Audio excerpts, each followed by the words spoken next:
اس نے کہا ابھی وقت نہیں ہے، وہ وقت نہیں ہے کہ جسے میں غلبہ اسلام کا وقت کہوں. ابھی مسلمان پہیے کے نیچے سے نکلے ہیں، اب یہ اٹھیں گے، یہ سر بلند ہوں گے. مگر پھر اس نے ایک میسج چھوڑ دیا.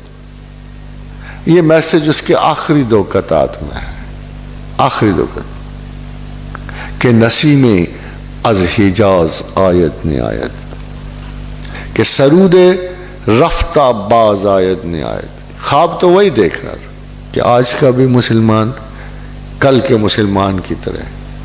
آج اگر صحاب رسول نہیں ہے تو عاشقان رسول تو ہوں گے نا. آج کے بھی مسلمان کل کے مسلمانوں کی طرح ہوں. وہ بار بار استدعا کر رہا ہے کہ یہ کافر جو ہے تم سے ایک بات سے ڈرے گا، وہ فاقہ کش تو ہو تم، وہ فاقہ کش کے موت سے ڈرتا نہیں، ذرا روح محمد اس کے بدن سے نکال دو. یہ شیطان کا میسج ہے. اسی میسج کے تحت تعلیمات محمد، عشق محمد بلایا جا رہا ہے. وہ مروت تھی، وہ محبت تھی، وہ اخلاق کے سبق تھے، وہ جبر و سختی کے سبق نہیں تھے، وہ انسانیت کے سبق تھے جو آقا و رسول پڑھا کے گئے تھے. وہ یہ سبق نہیں تھے جو گلی کوچے میں بمباریوں اور خون کے شعلوں میں لپٹا ہوا اسلام نہیں تھا.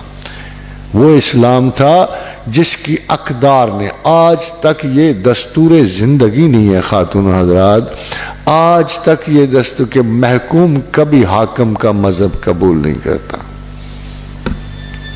مگر آپ نے دیکھا کہ آپ کیوں مسلمان ہو، مڈل ایسٹ کیوں مسلمان ہے.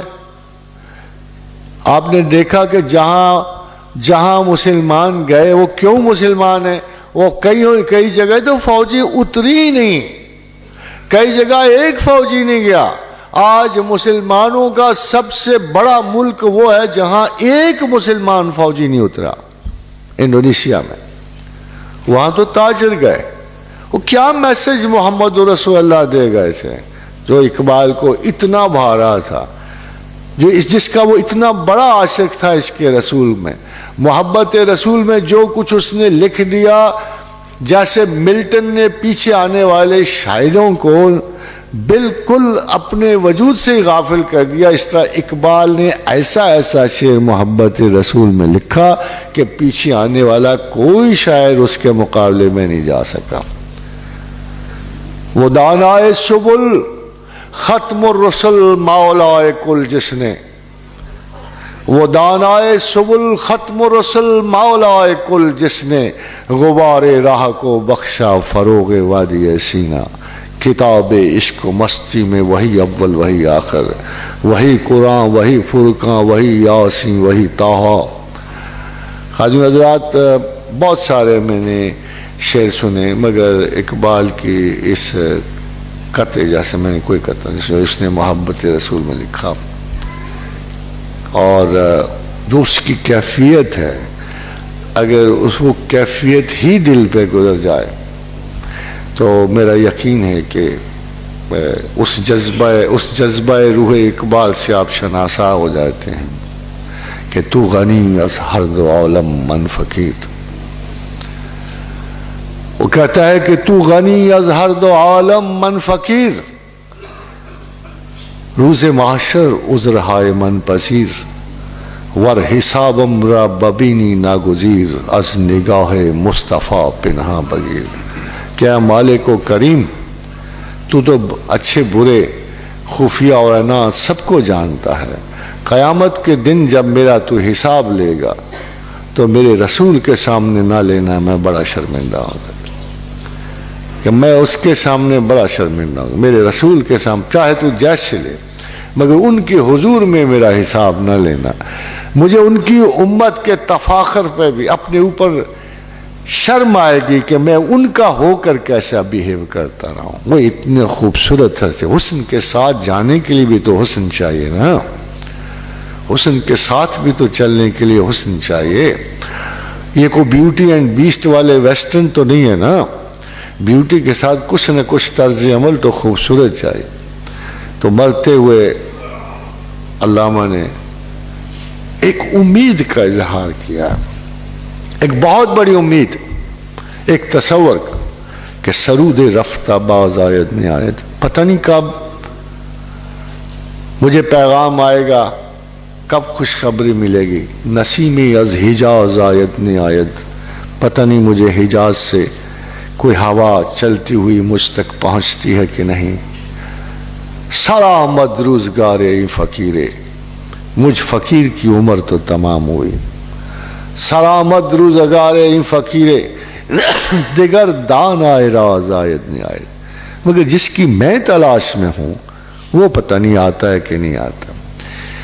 یعنی باوجود اتنے بڑے مستحکم علمی مقام کا ہونے، still he is thinking all the time کہ شاید مجھ سے کوئی کوتاہی رہ گئی ہو، مجھ سے کوئی کمی رہ گئی ہو، میں نے ملت اسلامیہ کے لیے جو نقش مرتب کیا تھا اور جو کوشش میں کر چلا ہوں، شاید اس سے آگے مجھے کچھ کہنا چاہیے تھا۔ پھر اس کے تصور میں یہ آ گیا، یا اس کو القائے ربانی ہوا کہ یہ کام تیرے بعد کوئی اور کرے گا، کوئی اور آ کے اس شمع کو اٹھائے گا۔ یہ ہرمیز والی شمع نہیں ہے، اس میراتھن کے آگے چلنے والا کوئی اور مسلمان ہوگا تو وہ اسے پیغام دے رہا ہے، اپنے تصور میں اسے دیکھ رہا ہے، اس کی روشنی کو محسوس کر رہا ہے۔ کہتا ہے سارا آمد روزگار ہے فقیرے، دیگر دان آئے روز آیت نہیں آئے، کہ میری عمر تو تمام ہو چکی، اپنی آنکھوں سے تو میں نے اس فقیر کو نہیں دیکھا، مگر ایک بات سن کے دوسرے کتموں کہتے ہیں مگر اگر می آیا دان آئے راز ہے، اگر میں نہیں تو تم دیکھ لو گے، تم نے تو اگلی نسل دیکھ رہے گی، مگر اگر تم اس استاد کو پالو، اگر می آیا دان آئے راز ہے، وہ اللہ کو جاننے والا شخص اگر تم پالو، وہ محبت رسول والا شخص اگر تم پالو، بدی اورا پیام جان گدازے، تو اسے میری طرف سے ایک پیغام ضرور دینا۔ یہ دل سوز سا پیغام ہے، یہ بڑا دکھی مسلمان کا پیغام ہے، یہ اس کو پیغام ضرور دے دینا۔ وہ پیغام بڑا معمولی سے ہے، مگر اس پیغام میں بھی کوئی اپنی بات نہیں کر رہا، ملت اور قوم کی بات کر رہا ہے کہ ضمیر امتاں را می کند پاک، حکیم یا کلیم یا حکیم نوازے، کہ اس کو کہہ دینا میری طرف سے کہ امت ضمیر کو وہ شخص پاک کر سکتا ہے جو یا تو بڑا صاحب حکمت ہو، یا ایسا کرشمہ ساز ہو جیسے کلیم تھے جن کی خاطر سمندر پھٹ گئے تھے، جن کی خاطر آیات الہی کا نزول ہوا تھا۔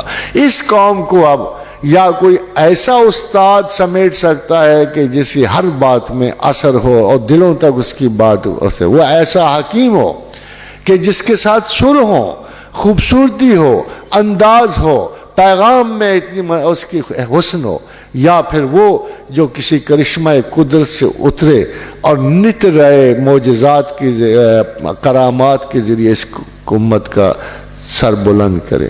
مگر خازن و حضرات، ہو سکتا ہے کہ اللہ نے جس زمانے بھی ایسے شخص کی مراد رکھی ہو وہ کلیم بھی ہو اور حکیم بھی ہو۔ وما علینا الا البلاغ۔